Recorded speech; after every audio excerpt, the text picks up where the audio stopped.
For USCFootball.com, I'm Keely Eure here with Dan Weber for instant analysis of USC's Wednesday practice of Notre Dame week. Dan, let's start off overall. What were your general takeaways from today's practice and your talks with coaches and players?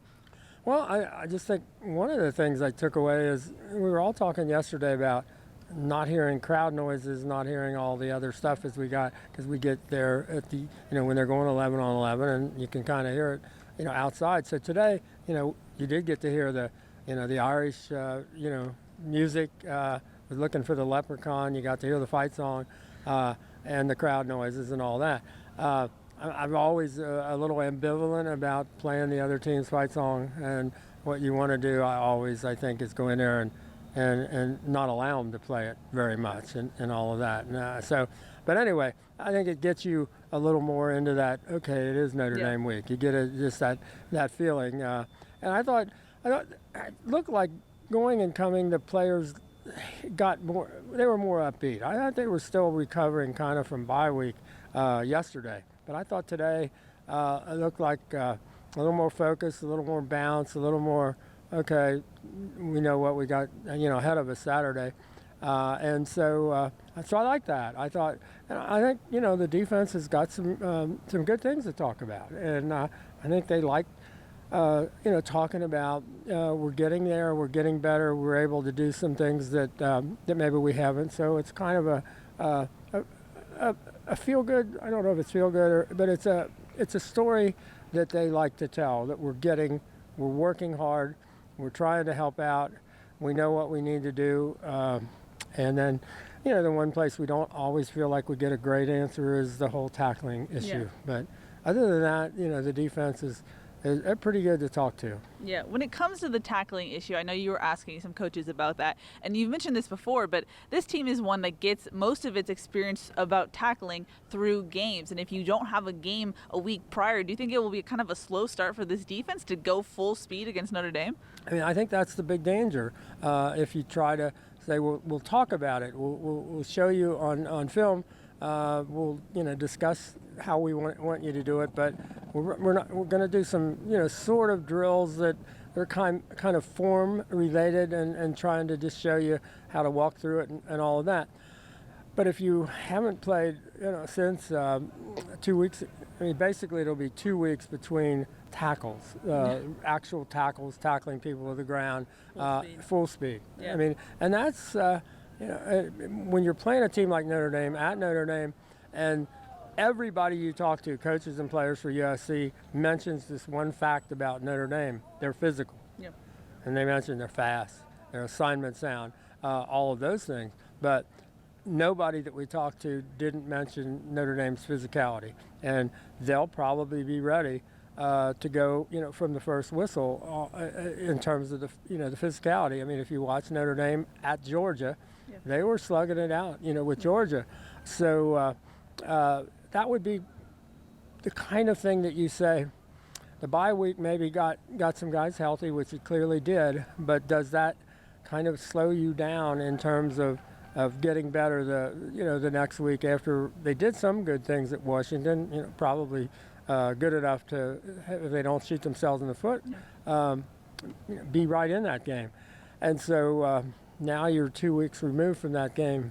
Where does that leave you? I think that's a good question, and I think you'll know Saturday, but I don't think you'll know before that. Yeah, agreed. Now, you and I both talked to defensive line coach Chad Kay extensively, and he's always a great interview just because he gives so many details in his answers. And one of those details was that they actually made an adjustment once the third whistle blew for practice. So once practice was over, he actually got the D-line together and had them basically, he described it as a halftime adjustment, but something they were working on in their third down formation. But the thing he said about it is he feels comfortable enough to do something like that just because guys like Jay Tufele, Marlon Tuipulotu, Brandon Peely are so smart and veteran status that they can make those adjustments, and those guys will pick it up and they'll be able to handle it. So I thought that was interesting, and he mentioned some other details about the luxuries he has with that group.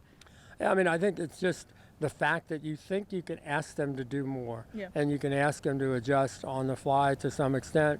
And that is the one group that other teams and coaches are going to say about USC, well, their defensive front, they're physical, okay? So, it seems to be, correlated that if you've got a group that people will say, hey, those guys are physical, there's some, that's a good thing. That's a really good thing. And so he's talking about how he wants them to help change the numbers on defense by not only doing their job, but absolutely doing their job first, but helping out and allowing USC to defend the edge a little bit better. And so maybe doing a second thing on defense. And I think you don't do that unless you're really convinced these guys can do what we're asking them to do, on their primary responsibility, and they're good enough. And this is against the Notre Dame team where, Coach Chad said basically is the biggest offensive line he's seen. The last time he saw one that big was when he was coaching at Wisconsin. Yeah. So this is a different look. It'll be interesting to see, how the matchup goes for USC there. But I like the idea that they're asking the D-line. He said, we don't expect them to make the plays on the perimeter, but we're expecting them to do some things that allow the people we want to make the plays on the perimeter to be able to make the plays. And so I think that's moving forward. That's a good move for USC to go with your strength and then go a little bit more with your strength and ask them to do a little bit more. Yeah. Now you mentioned my next point was Chad K was very complimentary of Notre Dame's offensive line. Like you said, it was a big offensive line, a veteran offensive line. How do you see this matchup going in the trenches? That's gonna be fun to watch. I think that part. Notre Dame has gotten to be brawlers up there. We're very proud of how physical they are, how assignment sound they are, and I think it's going to be a great matchup. I think USC is kind of feeling the same way about this defensive front. So I think he's going to ask like a Christian Rector to maybe pinch in a way that he gives a little more support and helps out a little bit more. And just all those kinds of things, like just get a little bit more done than we've been getting done, and see where that goes against the Notre Dame defense that probably, or Notre Dame offense that might not be looking at USC as somebody they really, once you kind of stood off with Georgia, you're probably not going to be looking at USC and saying, ooh, we got to worry about those guys. So I think they've got an opportunity there. Yeah. Now, the interesting thing, you mentioned Christian Rector. I had asked Chad K, when it comes to Rector's ankle health and his injury, when do you weigh the decision? We're getting the most we can out of Christian Rector, or we can get more out of someone else. And he said, I'll just say this about Rector. We're going to be cautious with him on Saturday. So it looks like that ankle is not fully healed coming into Saturday's game against Notre Dame. So what do you expect going forward if they can't get as much out of Rector as they usually can? Well, I think when you have that kind of an injury, sometimes those things last all season. Sure. And he's obviously, going through the whole practice and all week and not, slacking off at all. I think they just have to watch it and see where, against this Notre Dame offensive line, where does that leave Rector? I don't know actually. Where would they decide to go? They don't exactly have a player like Rector. I mean, you could say Connor Murphy, but other than that, their defensive ends mostly, kind of the outside linebacker hybrid type guys. Yeah. So not sure how they would go, and they probably wouldn't tell us anyway. I just think that's something you got to keep your eye on. That Christian has got enough push and enough, strength and quickness on that ankle. Yeah, I tried to push further, and Chad K was like, you can't ask me this close to game day. And I was like, I just have to do my job here. But another guy that you'll be watching for on Saturday is Talanoa Hufanga. But by all accounts, he sounds like he's ready to go against Notre Dame. The thing, though, about him is that it's not just a concussion. It's that AC sprain that they were kind of worried about, given just his collarbone health over the course of the offseason. What do you expect from him, and what did you hear from him in his scrum today? Well, he just said, I'm going to do whatever they ask me to do, and I'm going to do it well. I'm going to be disciplined, and he's not giving away anything in terms of exactly, where he is or how. I mean, obviously he's going to play, even though he still has the non-contact jersey on, which I think is really smart, because I don't think you have to get him up to speed. I think it's interesting that the two places on this defense where you look at him and say, boy, those are some physical people, or the up front, the down lineman, and then the safety in Talanoa. Those are guys where people on the other team are watching USC film, and they're saying, man, those kids are physical. And it just points you to the place where you'd like to be able to be one of those teams where everybody looks at your team and says, boy, those guys are physical. But the guys that people do say are physical are the guys that USC kind of has to pin their hopes on. And one of them is Talanoa. And it's not just that he's physical and that, he tackles so well and instinctively kind of knows. He said the one thing he's got to work on is his eye control, his discipline. He said, I just have to, I study film, and I want to be able to know exactly where I'm supposed to be looking. But here's a guy who been watching Notre Dame film. This is the second week now, and he's got it on his iPad, and he's walking around campus. Be careful, he might walk into you because he's watching Notre Dame film. And he said, and not only does he expect himself to do that, but he said, I expect my teammates to be doing that. Yeah. So you can't have probably a better leader. He does not seem like a sophomore. He's like way past being a sophomore. Yeah, that's the thing that stands out when you are in Talanoa's scrum. He just speaks with such authority and leadership for a sophomore, but it works for him. And he's actually on the committee to search for the athletic director. He's one of 2 students, I believe, giving a student perspective. And so I think that also speaks to just how much he's come as a leader, as a guy that people want to follow on this team. And he's not afraid of being that guy. He said, yeah, maybe I am a mentor, but I got to learn, I got to get better, I got to work at it.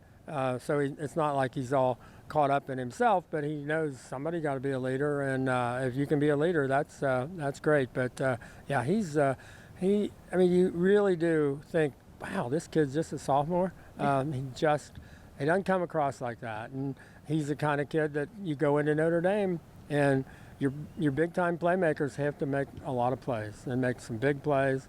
And you would look at Talanoa and say, there's a guy that USC has to get a really good game out of. Yeah. As far as other injuries go, Elijah Griffin sounded like he'll be good to go for Notre Dame, but we couldn't get official confirmation from him, especially when it comes to injuries. And then Jordan Iosefa was someone we didn't mention yesterday, but he did return to practice. But I use that word lightly just because it looks like he's doing slight individual drills. He's not a full participant by any means, and even in warm-ups, he's on his own side doing his own thing. But he has returned in pads. But when it comes to Jordan Iosefa, we kind of talked about this before we started filming. What's the game plan with him? You wouldn't want to rush him back, especially when a red shirt is still an option for him, right? Yeah, I think the 4-game opportunity to get him when he's really healthy back and play 4 games, but not exceed that and still be able to come back next year. Obviously you'll have the John Houston spot open and needing somebody to step into that spot.